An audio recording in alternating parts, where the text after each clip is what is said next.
In this video, we're going to cover the details of understanding incoming NVR bandwidth. Understanding the capability of your super circuits in VR is vital to keeping your system running smooth and problem-free. Before we dive in, here's a bit of information about super circuits. With over 33 years of experience, Super Circuits offers an unmatched selection of industry-leading surveillance products, low prices, unlimited US-based tech support, and a no-questions-asked money-back guarantee. Make sure to subscribe to our YouTube channel and also visit our website for more information. So getting started, understanding the bandwidth of the NVR is going to be the most important thing about this whole situation. So the bandwidth of the NVR is the capability of how much incoming data it can receive. The bit rates of the cameras is how much data it's pushing towards the NVR. What you want to do is make sure that the cameras are not sending too much information to the NVR, because at that point the NVR is not going to be able to process it.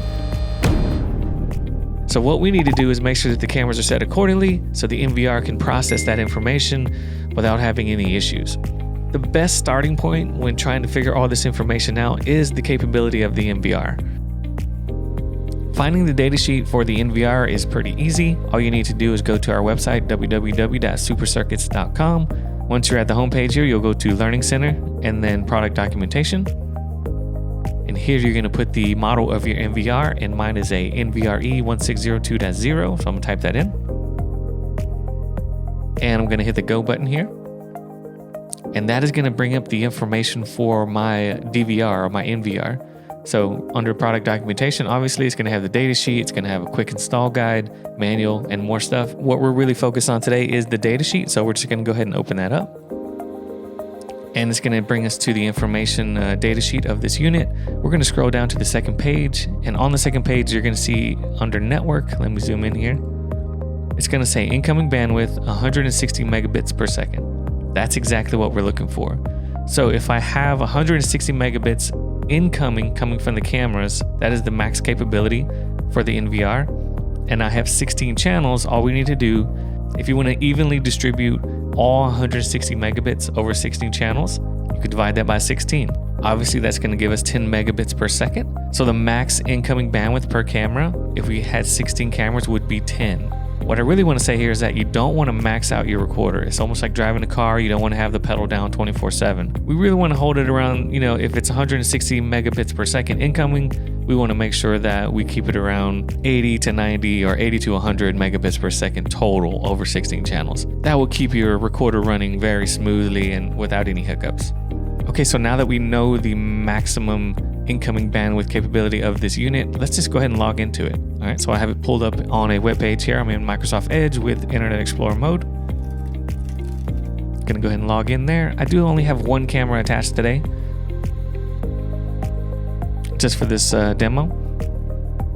And we're just gonna go to setup and camera and encoding. So once we're in the encoding section here, I'm just gonna cover the bitrate type, the bitrate, and the frame rate. That's gonna be the most important kind of options in this section here that we're gonna be talking about today. So the bitrate type right now is set to constant bitrate. We wanna make sure that is set to variable bitrate. That way the box will actually pick and choose when it needs to kind of lower the bitrate for the camera when there's not a whole lot going on in the scene. It will lower the bitrate of the camera. That way you're not using as much bandwidth. So that's a good thing there. And there is the bitrate, which is right now set to 4,352 kilobits, and that is the equivalent of 4.3 megabits. So 1,000 kilobits equals 1 megabit. So if you can kind of do the math here, if it's 4,352, that means it's 4.3 megabits. The frame rate is currently set to 30, and down here on the bottom you have smart encoding.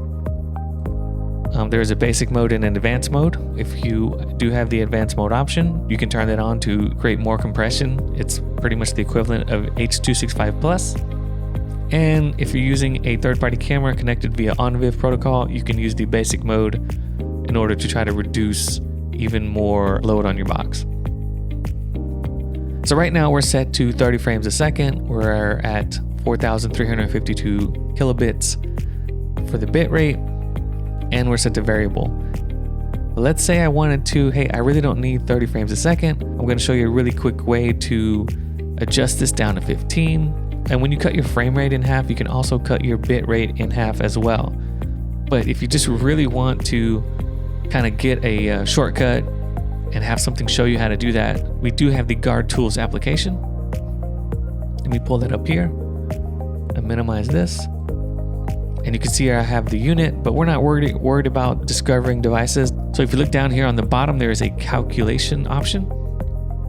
And if I hit the add button here, this is going to give me kind of like a cheat sheet on what I could set my bitrate at. So I'm going to choose H.265. That's what my camera is set to. And I'm going to choose 4 megapixel. And the frame rate, I want it set to 15. So the smart encoding is off. And it shows me down here that I can, best bitrate is 1,536 kilobits. So basically it's going to spit out the recommended bitrate for these settings on your camera. So 1536, I'll take that. So we'll hit cancel there. We'll go back to the unit. And we can drop this down to 1536. And I'm going to hit save here to save all those parameters. And now we kind of have this optimized for 4 megapixel image, variable bitrate, 15 frames a second. And then that means our bitrate is going to be 1,536 kilobits per second, which is 1.5 megabits per second. So overall, if you have a unit, like a larger unit with a ton of cameras, and you're trying to figure out, hey, what settings do I need to put these cameras on? This tool here with the calculation option, if you hit the add button, this will give you a ton of information that you can use for adding new cameras or adjusting your current cameras.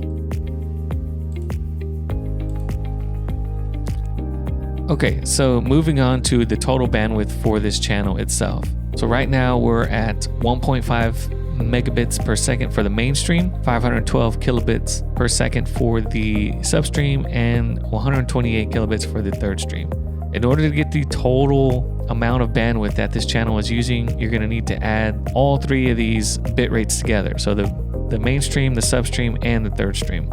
So if we pull the calculator out, we could add those 3 together.